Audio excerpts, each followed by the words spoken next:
आरव को हमेशा लगा कि उसकी ज़िंदगी एक आम गांव के बच्चे जैसी ही है। वह उत्तराखंड के एक छोटे से गांव के बाहर हरे भरे खेतों और पीढ़ियों से जुड़े पड़ोसियों के बीच पला बढ़ा। उसके माता पिता मीनाक्षी और राजीव सख्त लेकिन प्यार करने वाले थे। माँ का खाना स्वर्ग जैसा लगता था और पिता दिन रात अपनी छोटी सी वर्कशॉप में काम करते रहते। आरव की दुनिया बस यूं ही चलती रही।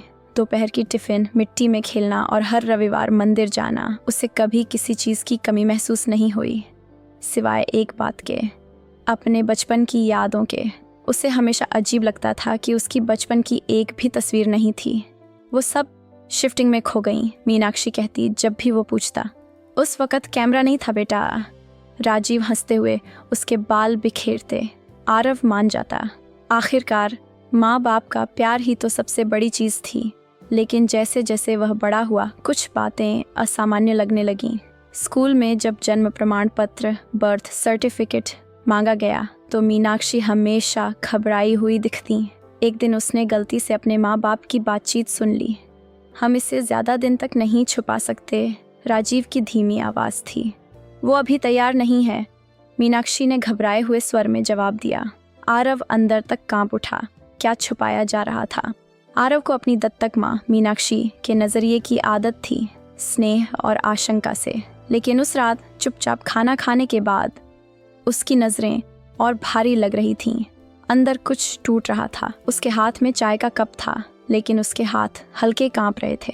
आरव ने गौर किया और पूछा, माँ, सब ठीक है? मीनाक्षी ने मुस्कुराकर नज़रें फेर लीं। ज़रूर बेटा, बस थोड़ी थकी हुई हूँ।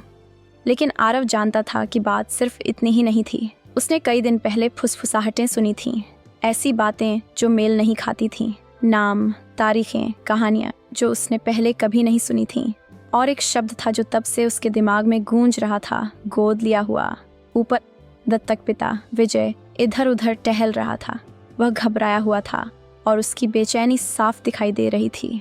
वह आरव की रक्षा करना चाहता था, लेकिन वह जानता था कि सच्चाई को और छिपाने से दर्द और बढ़ जाएगा। हम ऐसे नहीं चल सकते मीनाक्षी, उसे जानने का हक़ है। अभी नहीं विजय, वो तो बस एक लड़का है, वो हमसे नफरत करेगा। उसने आंखों में आंसू भरकर जवाब दिया। इस बीच आरव धीरे धीरे सीढ़ियाँ चढ़ रहा था। हर कदम भारी लग रहा था। उसे अपने माता पिता के कमरे से आती हुई धीमी आवाज़ें सुनाई दे रही थीं। वह चुपचाप दरवाजे से टिक गया। अगर उसे गलत तरीके से पता चल गया तो और भी बुरा हो सकता है, विजय ने कहा। लेकिन उसे गोद लिया हुआ बच्चा बताकर उसे कैसे लगेगा कि उसकी पूरी जिंदगी एक झूठ है? मीनाक्षी फुसफुसाई। ये वाक्य आरव के सीने में तीर की तरह चुभ गया। उसकी पूरी जिंदगी एक झूठ? उसकी आंखें चौड़ी हो गईं, उसके हाथ पसीने से तर हो गए। उसके अंदर का भ्रम डर में बदल गया और डर निराशा में। वह धीरे धीरे पीछे हटा, दालान में एक गद्दी पर ठोकर खाकर। वह आवाज़ उन दोनों को सचेत करने के लिए काफ़ी थी। दरवाज़ा अचानक खुला और विजय प्रकट हुआ। आरव, तुम वहाँ कब से हो? लड़के ने कोई जवाब नहीं दिया। वह बस नम आंखों से उसे देखता रहा। मैं गोद लिया हुआ हूँ, उसने कांपती आवाज़ में पूछा। मीनाक्षी दौड़कर उसके पास गई और उसे गले लगाने की कोशिश करने लगी, लेकिन आरव पीछे हट गया। तुमने मुझे कभी कुछ क्यों नहीं बताया? उसके बाद जो सन्नाटा छा गया वह किसी भी जवाब से ज्यादा दर्दनाक था। और उस पल आरव को समझ आ गया कि उनका सच अक्सर सामने आए झूठ से भी ज्यादा क्रूर होता है। उस रात आरव सो नहीं सका। वह छत को ताकता रहा। दिल भारी था। सीने में एक ऐसा सवाल उमड़ रहा था जो शांत नहीं होता था। मैं असल में कौन हूँ? बचपन की यादें अब धुंधली लग रही थीं, जैसे वे किसी और की थीं। मीनाक्षी की गोद की खुशबू, विजय के साथ पार्क में हंसी, घर में बनाए गए जन्मदिन के केक, ये सब अब किसी टूटी हुई तस्वीर के ऊपर रंगे गए पल लग रहे थे। अगली सुबह आरव बिना कुछ कहे घर से निकल गया। वह वाराणसी की गलियों में बिना किसी दिशा के चलता रहा, जैसे किसी उत्तर की तलाश में हो। बाजारों की आवाज़ें, मंदिरों की घंटियाँ, मसालों वाली चाय की खुशबू, सब कुछ पहले जैसा था। फिर भी अब सब कुछ बदल चुका था। वह अंत में गंगा के घाट पर जा पहुंचा। वह बैठ गया और पवित्र नदी को बहते हुए देखने लगा।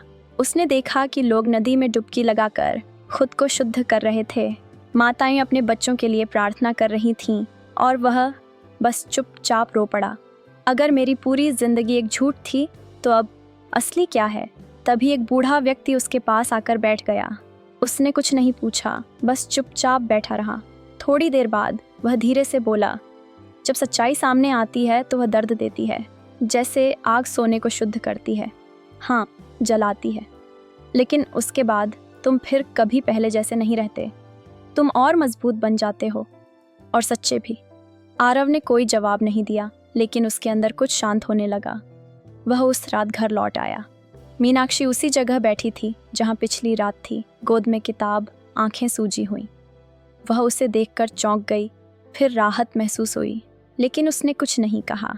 आरव धीरे से उसके पास गया और थरथराती आवाज में बोला, मैं तुमसे नफरत नहीं करता, लेकिन मुझे सब कुछ जानना है। मुझे ये समझना है कि मैं कौन हूँ।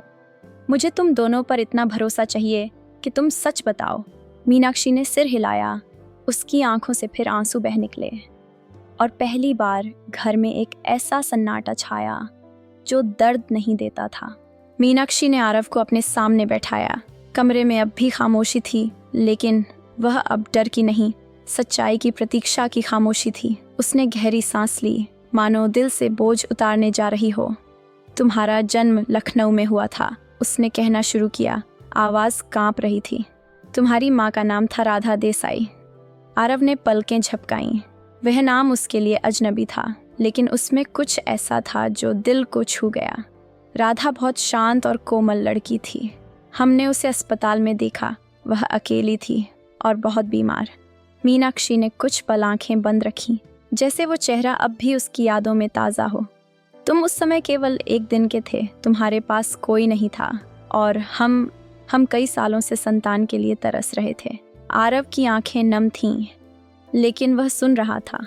हर शब्द उसके भीतर गूंज रहा था, जैसे कोई प्राचीन मंदिर की घंटी। राधा को पता था कि उसके पास समय कम था। उसने तुमसे विदा ली और तुम्हें हमें सौंप दिया। उसके शब्द थे, उसे सच्चा प्यार देना, लेकिन जब वो बड़ा हो तो सच मत छुपाना। मीनाक्षी अब फूट फूट कर रो रही थी। मैंने वादा किया था, लेकिन डर के मारे मैंने समय आने पर भी चुप्पी साध ली।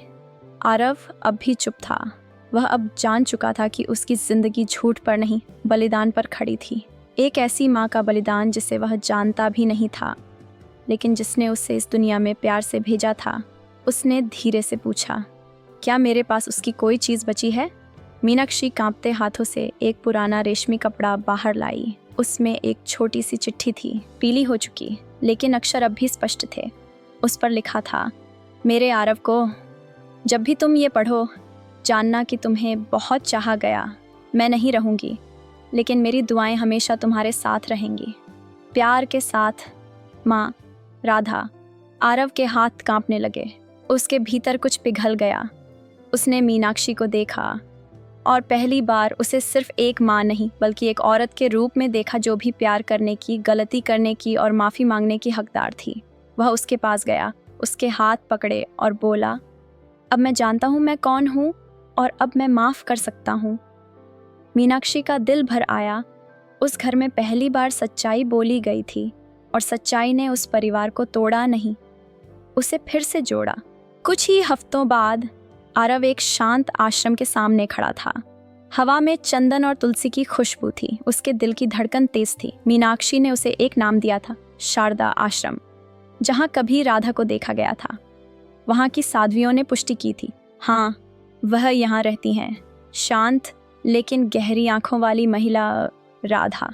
आरव की आंखों में नमी थी जब एक सफ़ेद साड़ी में लिपटी महिला सामने आई। वह उम्र में बड़ी दिख रही थी, लेकिन उसकी चाल में वही कोमलता थी, वही नज़ाकत जो आरव ने मीनाक्षी की बातों में महसूस की थी। वह दोनों एक दूसरे को देखते रहे, ना कोई शब्द, ना कोई परिचय, फिर भी दिल पहचान गया। आरव धीरे धीरे उसके पास गया। माँ, उसका स्वर कांप रहा था। राधा के होंठ कांपे। उसने हाथ बढ़ाया, उसके गाल को छुआ और फिर अपने सीने से लगा लिया। वो पल जैसे समय के बाहर था। तुम्हारे बिना हर दिन अधूरा था, राधा ने धीरे से कहा। मैं जिंदा थी, लेकिन जी नहीं रही थी, आरव ने आंसू पोंछते हुए कहा। अब हम दोनों जी सकते हैं, एक साथ। उन्होंने वहाँ घंटों बातें की, राधा ने बताया कैसे बीमारी के बाद उसे बचा तो लिया गया, लेकिन उसने खुद को दुनिया से अलग कर लिया था। उसे लगा था कि आरव को एक बेहतर जिंदगी मिल चुकी है और वो उसमें दखल नहीं देना चाहती थी, पर किस्मत ने उन्हें फिर जोड़ दिया।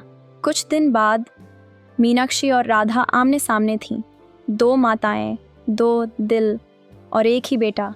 कोई कटुता नहीं थी, सिर्फ स्वीकार, आंसू और एक साझा माँ का प्यार। उस दिन आरव ने जाना कि प्यार बांटा नहीं जाता, वो जितना फैलता है उतना ही गहराता है। अब उसके पास 2 माएँ थीं, 2 जड़ें और एक नई शुरुआत। उसने आकाश की ओर देखा, हवा में जैसे कोई आशीर्वाद बह रहा था। और उस दिन पहली बार आरव को लगा कि उसका जीवन अब सच में उसका है।